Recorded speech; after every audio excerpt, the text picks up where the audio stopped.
नमस्कार, स्वागत है आप सभी का। आप देख रहे हैं गंगा प्राइम। आपके साथ मैं हूं राजीव ढोंडियाल। शुरुआत करेंगे गंगा प्राइम की बहुत बड़ी खबर से।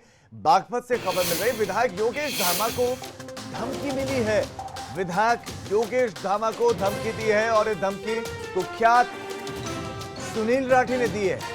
कुख्यात सुनील राठी ने विधायक योगेश धामा को धमकी दी है और धमकी के बाद पुलिस ने विधायक योगेश की सुरक्षा बढ़ा दी है। आपको यह बता दें कि 3 महीने पहले ही विधायक ने योगेश धामा ने मुख्यमंत्री से अवैध बालू खनन की शिकायत की थी।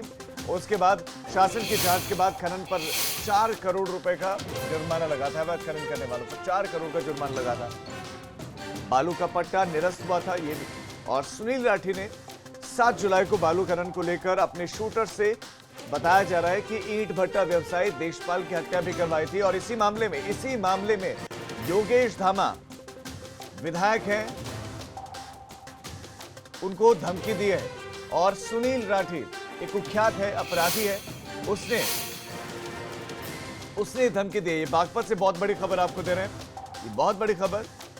और आप अंदाजा लगा सकते हैं स्थितियां क्या हैं प्रदेश में।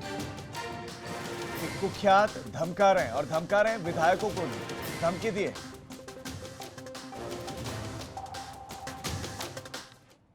खबर अब गाजियाबाद से, जहां पर युवती की डेड बॉडी मिली है। गाजियाबाद में शव मिला है। युवती का शव बताया जा रहा है। नवविवाहित युवती का शव मिलने से हड़कंप मचा रही है। शव सूटकेस में मिला है। गाजियाबाद से बड़ी खबर, युवती का शव मिला है, सूटकेस में शव मिला है। तस्वीरें हम आपको घटनास्थल की दिखा रहे हैं। सूटकेस के अंदर बंद युवती का शव मिलने से हड़कंप मचा है। पुलिस मौके पर पहुंची है, जांच में जुटी हुई है और शव मिला है। थाना साहिबाबाद के दशमेश वाटिका के पास की ये घटना है। वहीं पर इस शव मिला है। और ये शव कौन यहां तक लेकर आया, किसने सूटकेस में भरकर शव को यहां पर फेंका, तमाम तरह के सवाल बने हुए हैं। घटनास्थल की कुछ तस्वीरें आपको दिखा रहे हैं हम।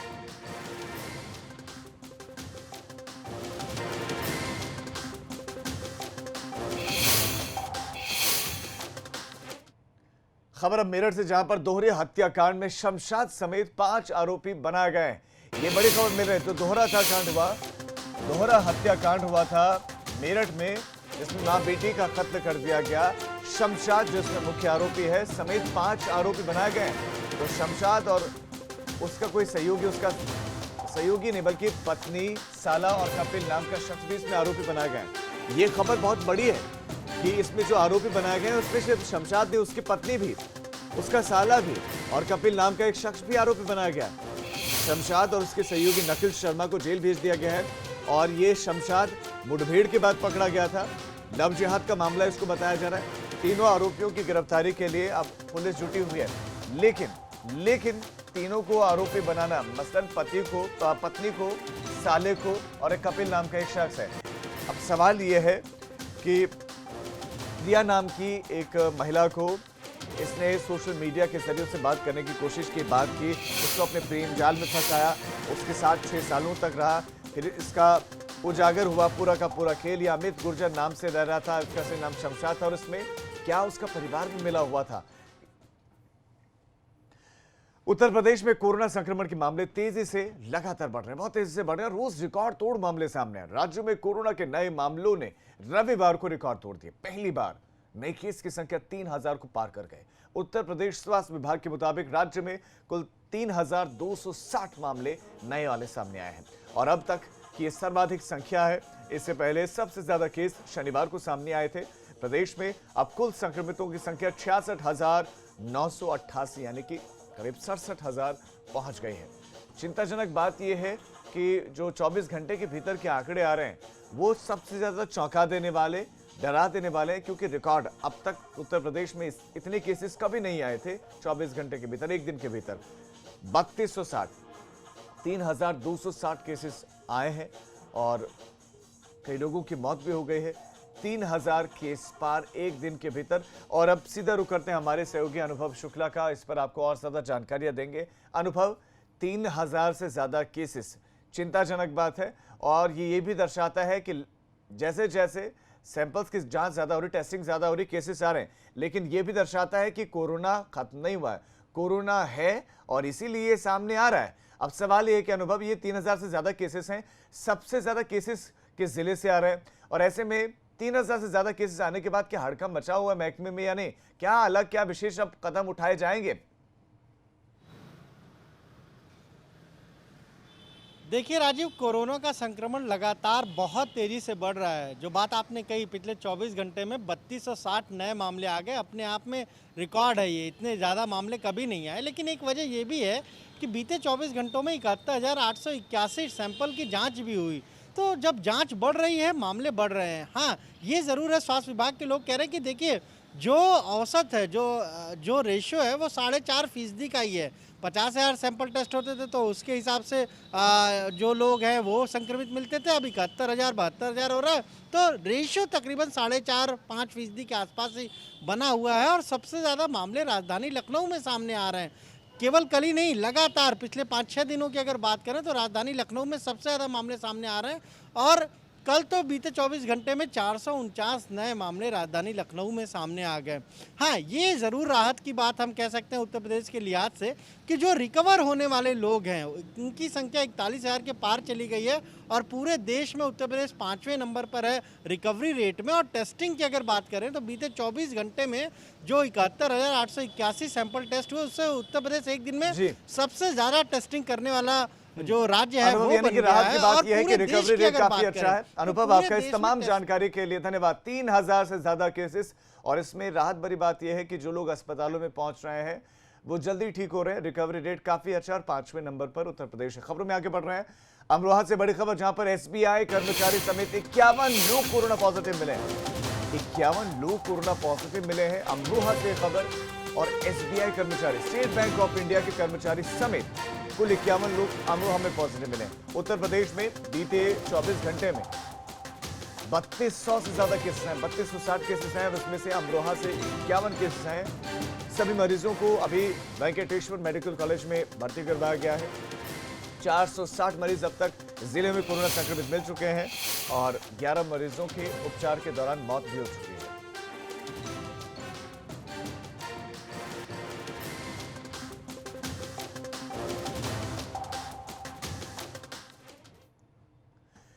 असम, बिहार के साथ साथ यूपी में भी बाढ़ का कहर लगातार देखने को मिल रहा है। यहां पर गोरखपुर में राप्ती, रोहिन और सरयू नदी खतरे के निशान से ऊपर बह रहे, जिससे दर्जनों गांव प्रभावित हैं। राप्ती बरघाट पर वर्तमान में खतरे के निशान से 1.09 मीटर ऊपर बह रहे हैं। 1 मीटर से ज्यादा ऊपर बह रही, इससे आप अंदाजा लगा सकते हैं कितना पानी बढ़ गया है। रिपोर्ट्स के मुताबिक राप्ती अभी स्थिर है, लेकिन सरयू तुर्ती पार में खतरे के निशान से 45 सेंटीमीटर ऊपर बह रहे हैं। गांव में पानी घुस रहा है और ऐसे में लोग अब आवाजाही नाव से कर रहे हैं। सीधा रुख करते हमारे संवाददाता नीरज श्रीवास्तव का, जो गोरखपुर से हमारे साथ और ज्यादा जानकारियों के साथ जुड़ गए हैं। नीरज, कौन कौन सी नदियों उफान पर है, कितनी बड़ी आबादी इस बाढ़ के चलते, इस पानी के चलते प्रभावित हुई है, और प्रशासन क्या कर रहा है, दर्शकों को बताएं। अगर बात करें राप्ती, तो राप्ती ऊपर बह रही है। आप देख सकते हैं, हमारे पीछे भी नजारा है, पूरे उफान पर राप्ती है। और इसी तरह सरयू की अगर बात करें तो सरयू भी उफान पर है, और इसके साथ ही रोहिन भी अपना कहर बरपा रही है। और राप्ती और रोहिन सबसे ज्यादा खतरनाक मोड में दिखाई दे रही है। और कई लगभग दर्जनों गांव ऐसे हैं जो प्रभावित हुए हैं। अगर सहजनवा और जंगल कौड़िया की बात करें तो ऐसे दर्जनों गाँव हैं जो पूरी तरह से पानी से घिरे हुए हैं, बाढ़ के पानी से। और इसी तरह कोराबार का इलाका जो आप देख रहे हैं, जुगाड़ की नाव चल रही है, थर्माकोल की बनी हुई नाव का सहारा लेना पड़ रहा है। और कोराबार का मंजरिया गांव है, और वहां पर हमने कल देखा भी था, तस्वीरें अभी आप दिखा भी सकते हैं कि किस तरह से थर्माकोल की नाव, हर घर में एक थर्माकोल की नाव है। और सारे लोग लगभग बंधे पर मवेशियों के साथ भी आसरा लिए हुए हैं। और कोई भी प्रशासनिक अफसर ये देखने नहीं गया कि उनको खाने और पानी की किस तरह की जरूरत है। पूरी तरह से हाल बेहाल है लोगों का। जी नीरज, आपके इस तमाम जानकारी के लिए धन्यवाद। स्थितियां ये हैं कि अब नाव हर घर की जरूरत बन गया, क्योंकि उनको घर से बाहर निकलना है, सामान लेने के लिए जाना है, क्योंकि प्रशासन के अधिकारी ऐसा कहा जा रहा है कि नहीं पहुंच रहे हैं। लोगों को पूछने तक नहीं आ रहे कि उनको खाना मिल रहा है, नहीं मिल रहा है, पीने के लिए पानी मिल रहा है या नहीं मिल रहा है, कोई देखने के लिए नहीं जा रहा है। एबीपी गंगा यही सवाल उठा रहा है कि आखिर क्यों उदासीन बना हुआ। आखिर क्यों नहीं देख रहा है ऐसे बेबस लोगों की तरफ प्रशासन? खबरों में आगे बढ़ रहे हैं। 22 पीसीएस अफसरों का यूपी में प्रमोशन हुआ है। इस वक्त एक बड़ी खबर मिल रही है जिसमें 22 पीसीएस अफसर अब आईएएस बनेंगे। 22 पीसीएस अधिकारियों का पोस्ट जो है प्रमोशन हुआ है, उनकी उन्नति हुई है, प्रोन्नति हुई है और ये आईएएस बनाए जाएंगे, आईएएस बनाए जाएंगे। 22 पीसीएस अधिकारी, इनको प्रमोशन मिला है। इनके काम की वजह से, इनके नाम की वजह से इनको प्रमोशन मिला है, इनकी सोच की वजह से। और ये 22 अधिकारी हैं जिनको ये प्रमोशन दिया जाएगा। ये बहुत बड़ी खबर इस वक्त आपको देते हैं। यूपी के 22 पीसीएस अधिकारी आईएएस बनाए जाएंगे। एक और बड़ी खबर लखनऊ से आपको देते हैं। रक्षाबंधन पर यूपी में स्पेशल बसें चलेंगी। रक्षाबंधन के मौके पर स्पेशल बसें यूपी परिवहन निगम चलाएगा, जिसमें 29 जुलाई से 6 अगस्त तक ये स्पेशल बसें चलेंगी। ये तारीख 29 जुलाई से 6 अगस्त तक ये स्पेशल बसें चलेंगी। कौशाम्बी, दिल्ली बॉर्डर, सहारनपुर, गोरखपुर में ये बसें चलेंगी और चित्रकूट, वाराणसी, प्रयागराज, झांसी, बरेली, बलिया के रूट पर ये बसें चलने वाली हैं। तो इन सभी रूट्स पर ये बसें चलेंगी और ये सभी बहनों के लिए बड़ी सौगात, स्पेशल बसें चलाई जाएंगी यूपी परिवहन निगम की तरफ से कि बहनें अपने भाइयों के हाथ पर, उनके कलाई पर राखी बांध सकें।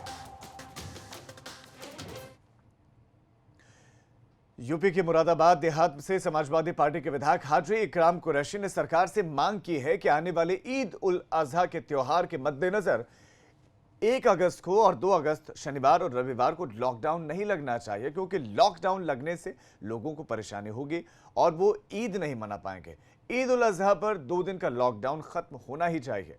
उन्होंने कहा कि कोरोना संक्रमण को देखते हुए हम घरों में नमाज पढ़ सकते हैं, लेकिन ये 2 दिन का लॉकडाउन सरकार को ईद उल अजहा को ध्यान में रखते हुए बिल्कुल हटाना चाहिए। ईद उल अजहा पर 3 दिन का त्योहार होता है। हम सरकार से मांग करते हैं ईद उल अजहा पर 1 अगस्त और 2 अगस्त को लॉकडाउन नहीं लगना चाहिए। लॉकडाउन लगने से लोगों को परेशानियां आएंगी, ईद नहीं मना पाएंगे। सोशल डिस्टेंस के साथ हमें ईद मनानी है, कुर्बानी करनी है। मैं मांग करता हूं आपके इस चैनल के माध्यम से कि ईद उल अजहा पर 2 दिन का लॉकडाउन समाप्त होना चाहिए। दारुल उलूम देवबंद ने कुर्बानी पर फतवा जारी किया है। दरअसल एक शख्स ने बकरा ईद के मौके पर एक सवाल के जवाब में फतवा मांगते हुए पूछा कि क्या हम जिस पैसे से कुर्बानी करते हैं उस पैसे को क्या हम गरीबों में दे नहीं सकते हैं? क्या हमारी कुर्बानी मानी जाएगी? इसके जवाब में दारुल उलूम देवबंद ने फतवा देते हुए कहा कि कुर्बानी के पैसे से कुर्बानी ही जायज है, उसको कहीं दूसरी जगह नहीं लगाया जा सकता। कुर्बानी के पैसों को किसी गरीब व मजबूर को देने से कुर्बानी नहीं मानी जाएगी। जिस तरीके से नमाज के बदले ज़कात और ज़कात के बदले रोज़ा, रोज़ा के बदले हज नहीं हो सकता, ठीक उसी तरीके से कुर्बानी के पैसे से किसी को देने से कुर्बानी नहीं होगी। इसलिए जिस पर कुर्बानी वाजिब है उसे तो हर हाल में कुर्बानी करनी ही करनी है। देखिए, दारुल उलूम देवबंद ने आज एक फतवा जारी किया है जिसमें इस बात की वजाहत की गई है कि कुर्बानी मुस्तकिल एक इबादत है, इस्लामी शियार है। उसके बदले कोई दूसरी इबादत नहीं की जा सकती। जैसे कि आजकल कुछ इस्लाम के नावाकिफ़ लोग ये कहते हैं कि कुर्बानी के बजाय गरीबों में पैसा तकसीम कर दिया जाए, इसकी गुंजाइश नहीं है। दारुल उलूम देवबंद ने आज इसकी वजाहत की है। और इस खबर पर हमारे संवाददाता बलराम पांडे और ज़्यादा जानकारियों के साथ जुड़ गए हैं। बलराम, पहला सवाल तो ये है कि ये मांग की जा रही है कि लॉकडाउन न हो। सवाल ये है कि क्या वो मौजूदा परिस्थितियों को देख रहे हैं, क्या वो मौजूदा परिस्थितियों से नावाकिफ़ हैं कि वो ये मांग कर रहे हैं कि त्यौहार मनाने दिया जाए? हम समझते हैं कि यह त्यौहार बड़ा त्यौहार है, हर किसी की चाहत ये है, लेकिन मौजूदा परिस्थितियाँ क्या इसकी इजाज़त देती हैं? जो उन्होंने मांग की है, इस पर क्या किस तरह का रिएक्शन सरकार की तरफ से आया कि उनका इस पर क्या स्टैंड है? और दूसरी तरफ ये खबर आप बताइए कि कौन ये शख्स था जिसने ये कहा था कि क्या कुर्बानी का पैसा कहीं और लगाया जा सकता है? इस पर जो फतवा जारी किया गया, इसके बारे में भी दर्शकों को बताएं। देखिए राजीव, जितने भी त्यौहार हैं वो कोरोना काल की भेंट चढ़ रहे हैं, चाहे वो किसी भी मजहब के त्यौहार हो। आप देखिए सावन मास चल रहा है, लाखों की तादाद में कांवड़िए जाते थे कांवड़ लेने, लेकिन उन्हें भी रोक दिया गया और यही योगी सरकार उन कांवड़ियों पर फूल बरसाती थी। लेकिन इस बार इस कोरोना काल को देखते हुए ये कांवड़ यात्रा पूरी तरीके से रोक दी गई है। फिलहाल मुरादाबाद देहात के एक समाजवादी पार्टी के विधायक हैं हाजी इकराम अली, उन्होंने ये गुजारिश की है सरकार से कि जो 55 घंटे का लॉकडाउन है, यानी आने वाले शनिवार और इतवार को जो लॉकडाउन रहेगा वो ख़त्म किया जाए, ताकि जो ईद उल अजहा है उनका पर्व वो शांतिपूर्ण तरीके से मना सकें, उसमें किसी तरीके की रुकावट ना आए। लेकिन अभी तक फिलहाल प्रशासन ने ऐसी किसी बात से इनकार किया है कि लॉकडाउन रोका जाएगा। उन्होंने कहा जो शेड्यूल है, जो नियम है, जैसे लॉकडाउन लग रहा है वैसे ही लॉकडाउन लगेगा, क्योंकि इस महामारी से बचने के लिए लॉकडाउन बहुत ज़रूरी है और ऐसे में अगर रियायत दी जाती है तो जिस तरीके से संक्रमण बढ़ रहा है उसमें और तेजी देखने को मिलेगी। और यही वजह है कि सरकार और प्रशासन लगातार इस महामारी पर अंकुश लगाने के लिए नए नए पैतरे अख्तियार कर रहा है। उसमें ये शॉर्ट टाइम 55 घंटे का लॉकडाउन भी शामिल है। ऐसे में जो विधायक जी ने गुजारिश की है कि उन्हें नमाज घरों में अदा कर लेंगे, लेकिन जो कुर्बानी है और जो उनका त्यौहार है वो कहीं ना कहीं लॉकडाउन की वजह से प्रभावित होगा, लिहाजा उन्हें छूट दी जाए। तो विधायक जी ये भी जानते हैं कि जिस तरीके से चाहे वो नवरात्र हो, शिवरात्रि हो, आज ही सावन के सोमवार में हमने देखा कि बड़े बड़े जो प्राचीन मंदिर हैं उनके भी मंदिरों में ताला लगा हुआ है। सिर्फ पट खोले गए हैं कि बाहर से सड़कों से लोग दर्शन कर सके भोलेनाथ का और वहां से अपनी पूजा अर्चना कर सके। बिल्कुल वो भी घरों में कर रहे तमाम हैं। जानकारी के लिए धन्यवाद। तो लोगों को समझने की जरूरत है कि इस वक्त की परिस्थितियां कैसी हैं और बातें भी शायद उन्हीं परिस्थितियों के अनुकूल करने चाहिए। खबरों में अब आगे बढ़ते हैं और अब बात करेंगे सावन के चौथे सोमवार के। जय हो शंकरा, आदिदेव शंकरा, शिवाय शंकरा।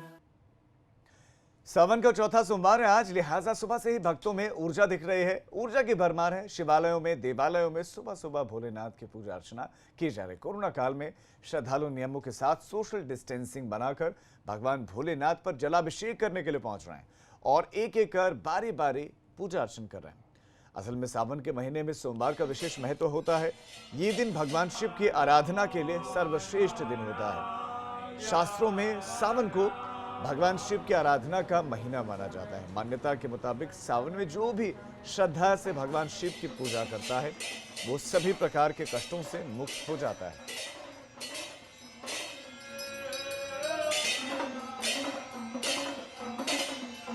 तो उज्जैन हो, दिल्ली हो, प्रयागराज हो, मेरठ हो, वाराणसी हो, तस्वीर आपके सामने उज्जैन के महाकाल, वाराणसी के बाबा के दर की तस्वीरें आप देख रहे हैं। भक्तों की भीड़ पिछले सालों की तुलना में बहुत कम है, लेकिन लोग घरों से ही पूजा अर्चना कर रहे हैं, भगवान भोले को प्रसन्न करने की कोशिश कर रहे हैं।